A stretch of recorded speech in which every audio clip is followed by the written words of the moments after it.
There's nothing like death and money on the table to make people go a little bit crazy.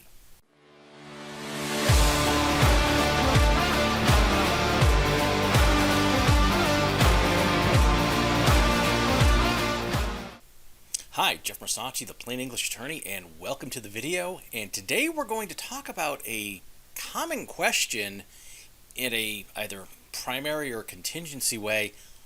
Who should be my beneficiaries if I don't have kids? Now this one's going to be a couple, so let's go ahead, jump right into it, and see what advice they're given. Splitting assets with no children. What's the norm? My wife and I are finalizing our trust, and we need to specify who gets our assets if all of our children are to die with us and there are no remaining heirs. On my side of the family, I have one adult sibling. On her side of the family, she has two adult siblings. I was considering either splitting it 50-50 between our two sides, but then my siblings get 2 times the others, or splitting it in thirds between the 3 remaining siblings, but then my side of the family gets half of what the other side gets. All remaining siblings have kids, but are all in different financial situations. I'll be gone, so I don't really care, but in order to not cause problems, I'd like to go with whatever most people would deem as fair and reasonable. Any advice? All right, first of all, always start with the premise, nobody deserves anything. Whatever you want is gonna end up being fair because it's your money. Now, there are some common situations, and you'll see the advice that's being given, and then I'll give my advice at the end. If you think it's important for educational videos like this to get out there, then please help us out by subscribing to the channel. Well, the good news is that there is no norm. The bad news is that the lack of a norm often creates a lot of confusion on the part of people planning for their deaths. Freedom can sometimes be paralyzing, but I encourage you not to be paralyzed by what would others do. When talking about a childless couple free to benefit anyone other than the obligation most parents feel to provide for kids, the sky is the limit. Commenting on that, agree with this. As my experience as an estate planning attorney, there is no norm. As a childless only child married to another only child, we have no idea what we're going to do. All right, so the person posting seems to be the one, they're supposed to be giving advice. They have no idea, but they're saying that, look, this is good news. Good for them. You can't satisfy everybody. If you won a big lottery and decided to share some of it with your families, how would you and wife split it? Now, this is something that ends up being a little bit of a sticking point after people pass on. It's that suddenly everybody knows what you would have done, and you would have wanted this, and they should be entitled to this, and you were promised. Look, this is part of the reason why you're putting it all in writing, is so that there is no confusion afterwards, and all of this, well, I was promised, it just goes by the wayside. So I just want to put out that there's this attitude and things that pop up, and I always tell my clients, look, there's nothing like death and money on the table to make people go a little bit crazy. There isn't any right or wrong way. You could give it to your respective families per stirpies or leave it to a favorite charity. All right, well, let's define that per stirpies, because this comes up as a question all the time, and I get, what's this per stripes? And no, it's per stirpies. It really is one of the only useful legal Latin terms that we end up using in estate planning as attorneys that kind of counteracts the whole premise of me saying, look, let me speak as the plain English attorney and communicate directly with my clients. Per stirpies kind of means down through the bloodlines, and what it really defines is equally at each level. So if you're leaving everything to your 3 kids per stirpes. One of the kids dies, but they have 2 kids. That 1/3 gets split by those 2 kids, meaning your grandkids.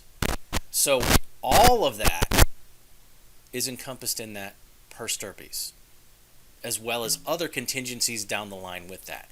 So sometimes we use that term, but I guess it's important to define it. So leave it to a favorite charity. That's pretty common as well if there are no kids involved. This came up recently in our Ask Women Over 30 as well. Here, if you want to gather some more perspectives, and I know of at least 2 married couples who are splitting their joint estate in ways between their end total adult children, no matter who dies first.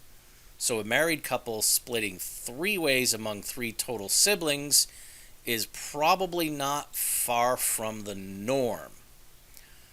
All right, let me comment on that just a little bit.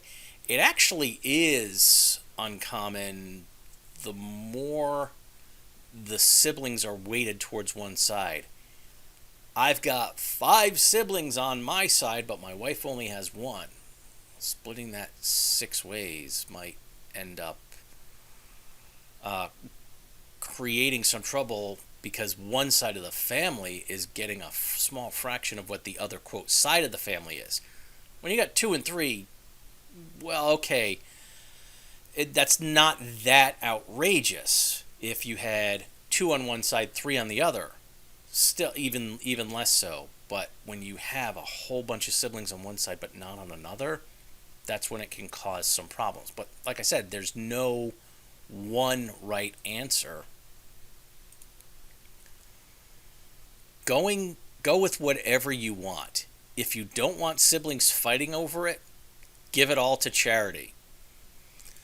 Well, yeah, you could do that if that's what you wanted to do, but saying, well, if everybody's just going to fight over it, so I'm going to ignore what I want it to do is to go to my siblings. I'm just trying to figure out a rationale.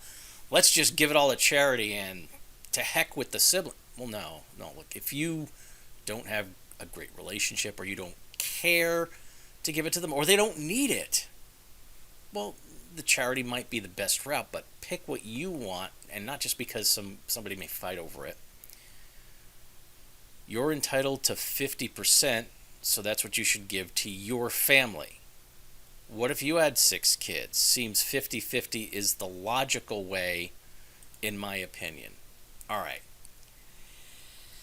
Everybody seems to be picking, except for the ones who are saying, look, do whatever you want, or look, whatever you come up with is going to be right.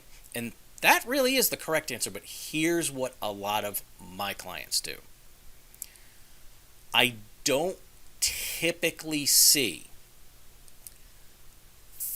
I see 50-50 to siblings. I don't see equally among siblings if there are a different amount of siblings on each side. So I don't usually see that. If there are no kids and they bypass their siblings, which is pretty common. In fact, in that scenario, siblings or nieces and nephews, it's about a toss-up with my clients. I also typically see 50% to each side's nieces and nephews. But it isn't crazy or out of the ordinary to see I'm dividing it equally among all nieces and nephews, regardless of which side. Now that's going to bring another question. What if one of the nieces and nephews passes on? I don't see that as much with the siblings. If a sibling passes on, it's typically the quote per stirpes. But if one of the nieces or nephews passes on, it's also a toss-up. Do you want it to go to the great nieces and nephews if they've got kids? Their share drops down, quote, per stirpes. Or do they want it around just going among the surviving nieces and nephews per capita, means by each one? That's also a toss-up. Now, this is also pretty common. Kind of what one of the posters commenting suggested, just give it all to charity. And occasionally, although not often, I see 50% goes to charity and then the other 50% gets divided. So there's a big chunk going to charities, but they're not cutting out either siblings or nieces and nephews. So those are really the most common ways of doing it. If you've got any other ideas, then please go ahead and put them in the comments and share them so that other people get the benefit of your thoughts. Now, I hope you found that information useful, and as I always tell my clients, please stay safe, plan ahead, and enjoy life, and whatever you do, make it a great day.